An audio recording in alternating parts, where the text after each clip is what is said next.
Well, good morning, guys.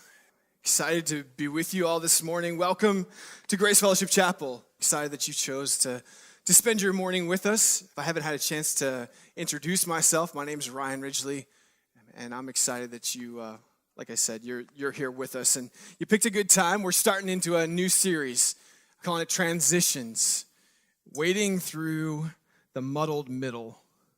And I don't know about you, but the older I get, the more I realize that I find myself in the midst of these things that we call transitions.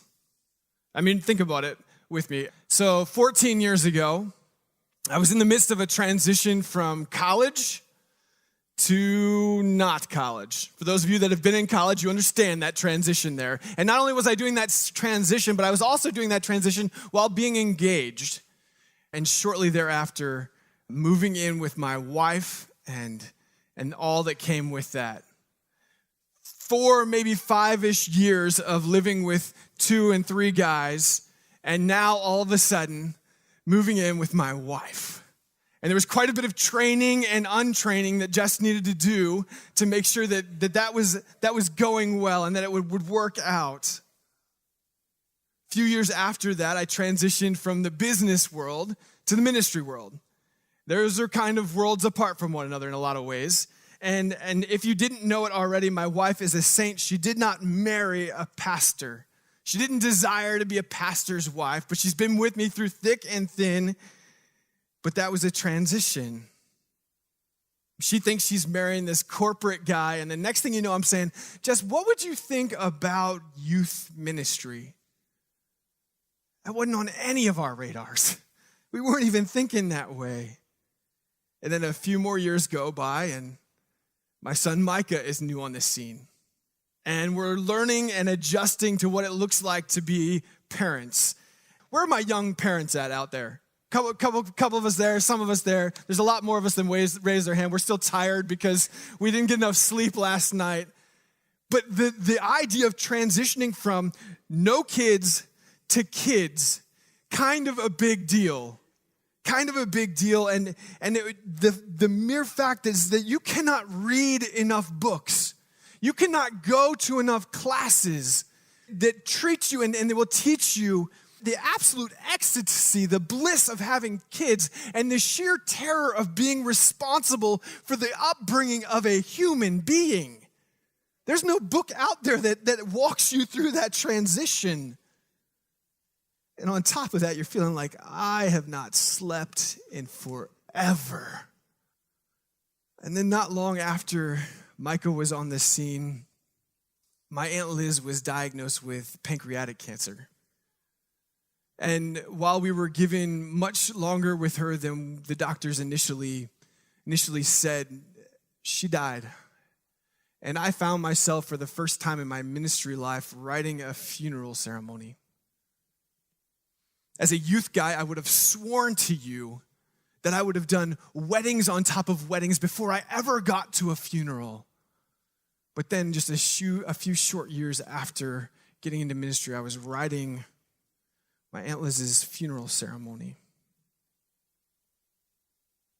And we're left trying to figure out how to navigate family conversations and family get-togethers without her there. Talk about a transition. And then it's having kids in school. And then it was selling our house, the house that Jess and I probably would have sworn to you we were going to grow old together in. And then just this last year, it was moving in with my in-laws for 9 months and building a house. It was like, what is happening here? Honestly, just saying it now is a little bit overwhelming. You think about the amount of transition that's gone on just in my adult life, and it's a little overwhelming, and I'm sure if you think about your own story, it's probably just the same way. But at some point in time, you realize that you're in transition, and you're at this point in time where things aren't the way they've always been, and they're not quite where you think they should be. It's sort of that awkward in-between time. And I think that's why I love this series so much, because I believe that God is going to have something to say here to everyone. Because we're all finding ourselves in this awkward in-between, this muddled middle. So no matter where you are, if you're a high school kid that's just trying to get to graduation, or if you're a young professional who's only thinking about work right now, maybe you're a young parent who just needs a couple more hours of sleep, or maybe you're trying to figure out how to deal with life after loss. Whatever transition you find yourself in the midst of this morning, I want to remind us that God has something to say, not only this morning, but I hope over the course of this entire series. And I know as a speaker, it's not wise to give away everything up front, but I'm kind of going to do that this morning. We're going to talk about three big ideas as we move through the next couple weeks. And I think there are ways that God meets us in the midst of transition. And he does it with three things. He meets us with peace. He meets us with promise. And he meets us with provision. And I think like this. I'm an alliteration kind of guy. My college English teacher, she'd be proud of this. But peace, promise, and provision. And so over the next 3 weeks, we're going to see how God meets us with these, especially when we find ourselves in the midst of transition. And so I hope you're excited, because I'm excited, and I'm glad you're here. Well, last week, if you didn't know, which I probably think you do know, last week was kind of a big week. It was Easter. You're at church. It's Easter. Woohoo! Easter last week. We get to celebrate Jesus conquering death and sin for all time's sake. Good Friday, Jesus is tried for sins that he didn't commit, and ultimately later that afternoon, crucified. He died and was buried in a borrowed tomb. All that to buy our redemption. Because make no mistake, our redemption, our forgiveness, it was bought with a price, a high price. The price of the Son of God. But that price, it was paid once, and it was paid for all time's sake.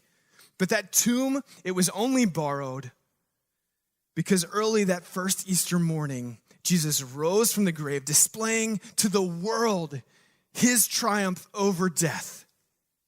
And because of that beautiful exchange, our sins and our shortcomings, they were placed on Jesus there on that cross. And now when God looks at us, he doesn't see us in the midst of that muck and mire of sin. He sees Jesus when we've placed our hope and trust in him. And that's kind of a big deal this morning. And if I sound a little excited about it, it's because I am. Because get this, guys, God is no longer counting your sins against you.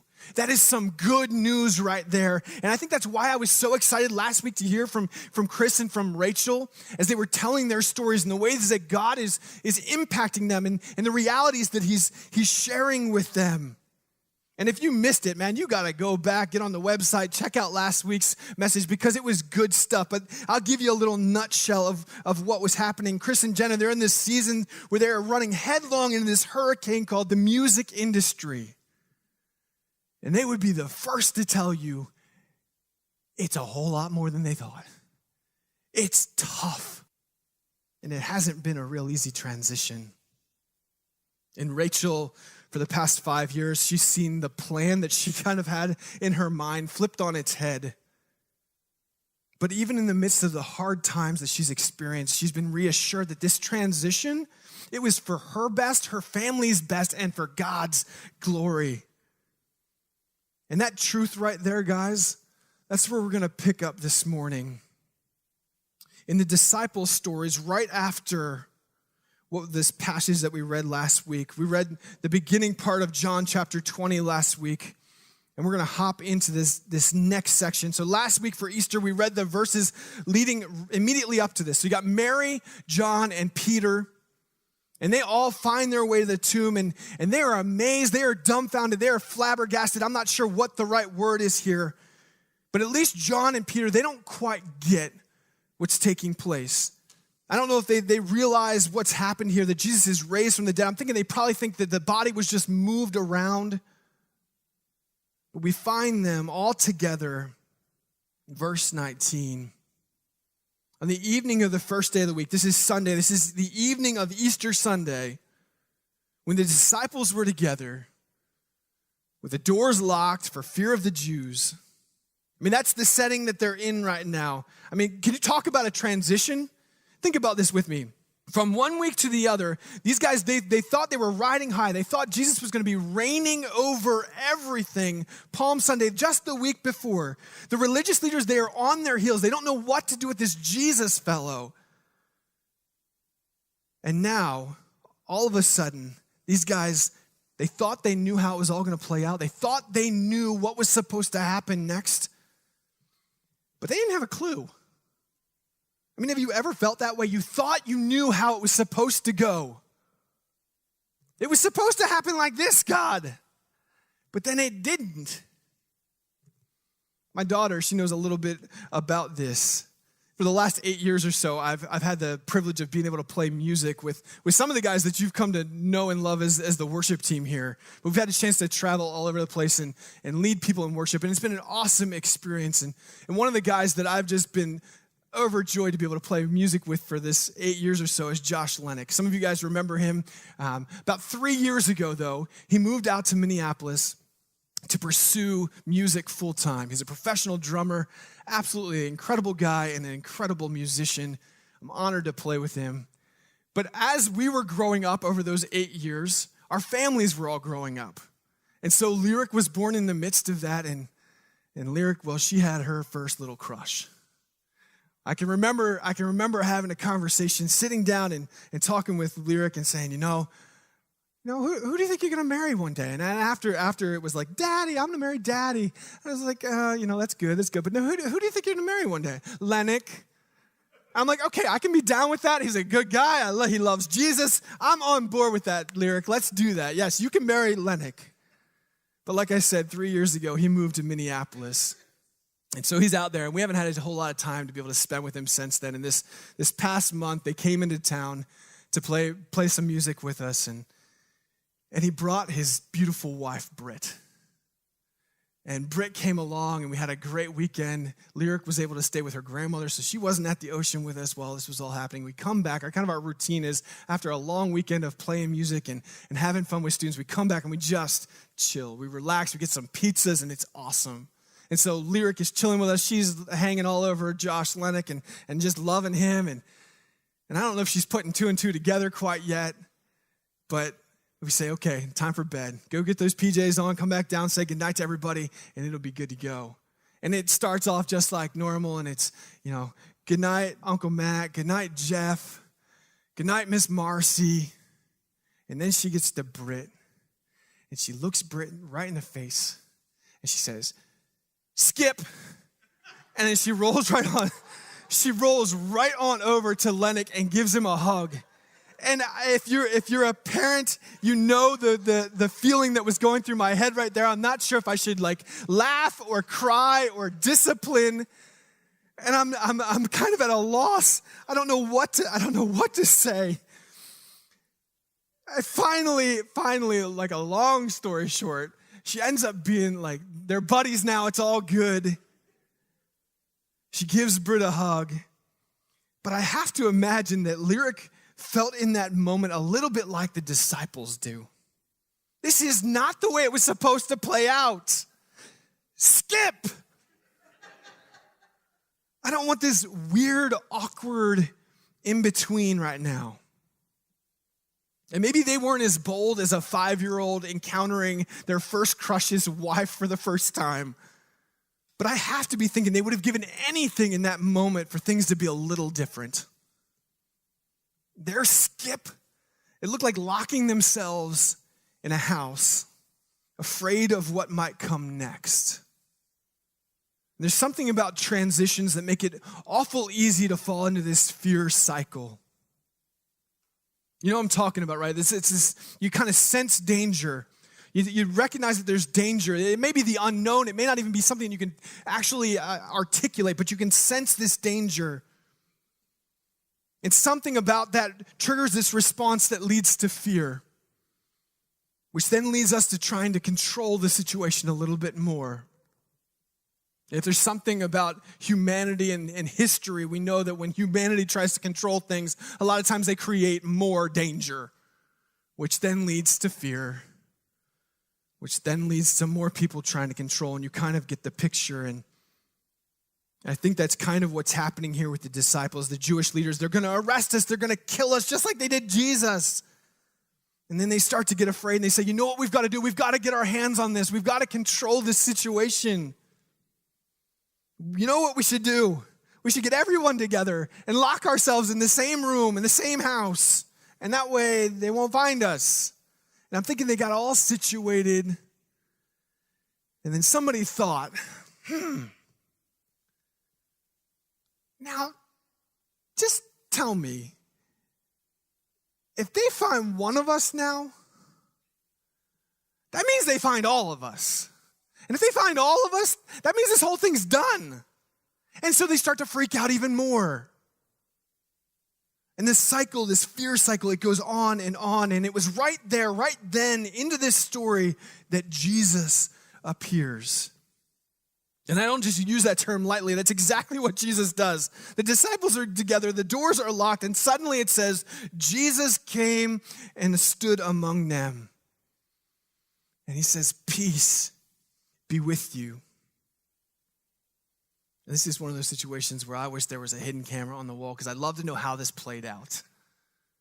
I mean, what did he just kind of go ghost and like appear in the middle of the room and say, in a real quiet, soft voice, peace be with you? Or did he do kind of like what I do to Jess sometimes when she doesn't know I'm there? And she kind of sneak into the room, and then right when they don't know it's here, you just kind of yell it out, peace be with you!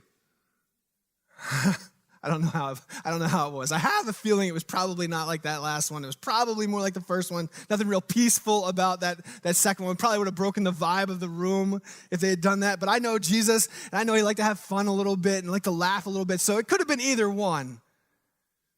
But either way, into this situation, into this terror that they're feeling, he speaks peace. Peace be with you. But I love that into the midst of probably the most difficult transition that these guys have ever been a part of, Jesus comes with peace. And this morning, as you think about the transitions that you find yourself facing, know that Jesus still comes with peace. Peace I leave with you, my peace I give you. Don't let your hearts be troubled, and do not be afraid. There's something about the peace that Jesus brings that drives us away from this natural inclination to go towards fear. John 16, just a few chapters earlier than this section that we're reading here in John 20, Jesus is reassuring his disciples as they get ready to face tough times, face these times that we're talking about right now. He says to them, I've told you all these things so that in me, in Jesus, you will have peace. Guys, people will tell us there's all sorts of ways that you can find peace in life, that you can experience peace. Just meditate a bit more. Clear your mind. Don't worry so much. Just relax. And as good and as well-intentioned as some of those ideas might be, Jesus is pretty clear here. Do you want peace? Do you find yourself needing peace this morning?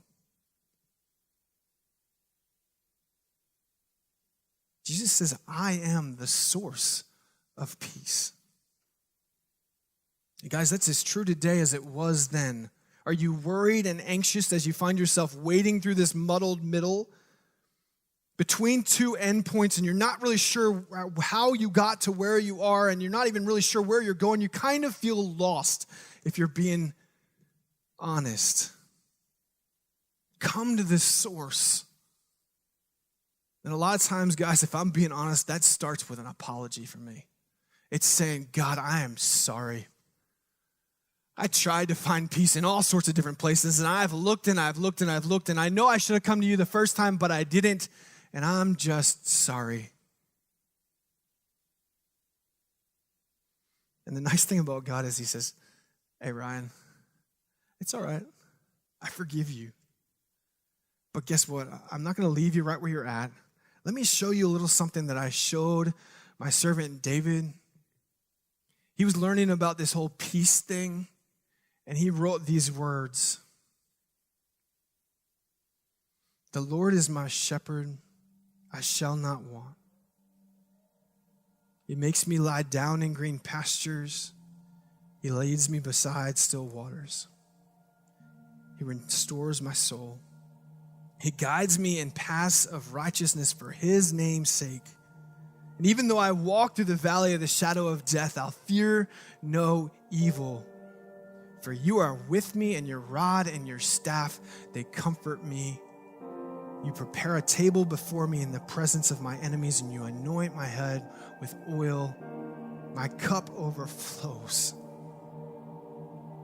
Surely goodness and love will follow me all the days of my life, and I will dwell in the house of the Lord forever. And I love this picture of God's peace because, guys, it's not all rainbows and butterflies. It's like real life stuff. It's the valley of the shadow of death, contrasted against, leading us beside still waters. And I don't know about you, but in life, sometimes as fast as you feel like you're beside the still waters, you find yourself in the valley of the shadow of death. There's enemies, and yet over all of it, he says, surely goodness and love will follow me all the days of my life, and I will dwell in the house of the Lord forever. He's saying, God, you got me, and I know you got me. This peace is both now and it's forever. So these disciples, they're hiding. The doors are locked. And Jesus comes in and he stands among them and he says, peace be with you. Verse 20, after this, he showed them his hands and his side. And the disciples are overjoyed that they saw the Lord. And again, Jesus says, peace be with you. Because let's be honest, guys, we need to hear it over and over and over again. If you keep going, he says it the third time. Peace be with you. And I've said it before, but we cannot hear the words of Jesus enough. They need to be repeated to us over and over again. It's something about the way the human mind was made. It just needs to be repeated. You got to wonder, how many times did Jesus say these same kind of principles throughout this entire book? It's over and over and over again. And it probably means it's because we need to hear it over and over and over again. Peace be with you. He wasn't stuttering. He wasn't repeating for the sake of repeating. The truth is when we find ourselves in these seasons of transition, anxious and worried about what's in store, Jesus is saying, come to me, hang out with me, experience time with me, real and lasting peace. I don't know about you, but I'm a symmetry kind of guy. You know, I don't know if it started when I was little, building Legos. Like if I did one side over here had like a little 2-dot dark gray Lego, you better believe that somewhere over here would have had another 2-dot dark gray kind of Lego. Like that's just the way I am. I don't know if it was perfectionism coming through when I was little. I'm not sure what it was about. But I love symmetry. There's something about that. And I think God loves symmetry too.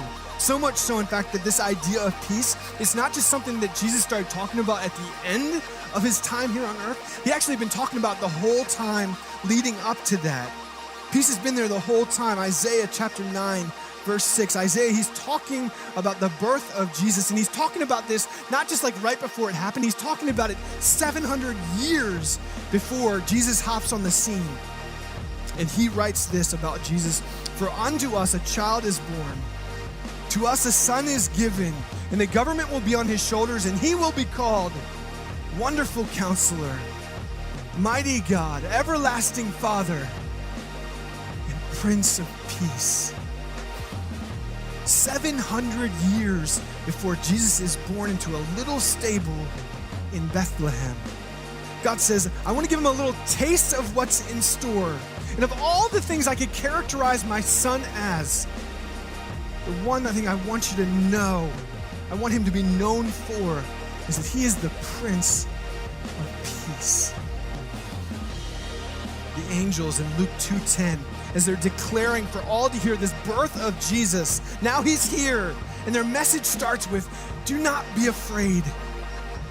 At the very beginning of Jesus' time on earth, his birth announcement, it's focused on breaking this fear cycle with peace.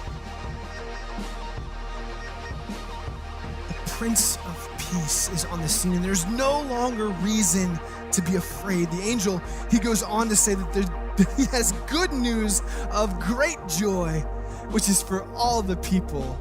And that's exactly what the disciples, they're experiencing here in this passage. They're freaking out. This transition that has taken place between Palm Sunday and Easter Sunday, it's driving them mad. It's wrecking them. But into their story, the Prince of Peace has come, the very source of peace himself. And as they encounter him, they're left overjoyed. And the promise of the angel in Luke 2:10 is that Jesus had come, putting an end to fear and bringing joy like they could hardly imagine. And guys, the best part is Jesus is alive. Jesus, the Prince of Peace, the very source of peace himself, is here. And he's assured us when there's two or more that are gathered in his name, you better believe he's right there in the midst of them. And guys, there's more than two of us here. So he is here. The Prince of Peace is here. So wherever you find yourself, know that he is with you and he is for you. The Prince of Peace.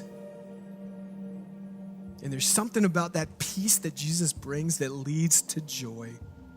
And the best part about joy is that it is not linked to any sort of particular set of life circumstance. Joy, it's not relative to how good life happens to be going at a time.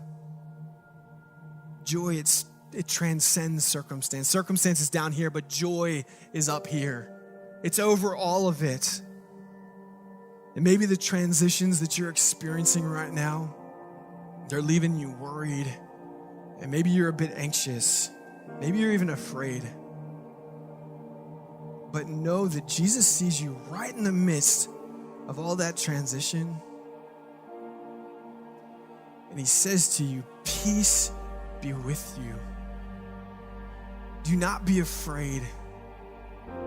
I'm bringing good news of great joy for you.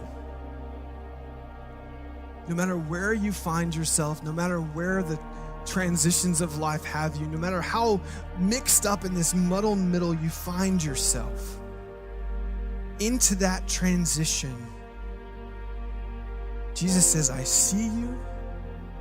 I see your story. I know your story.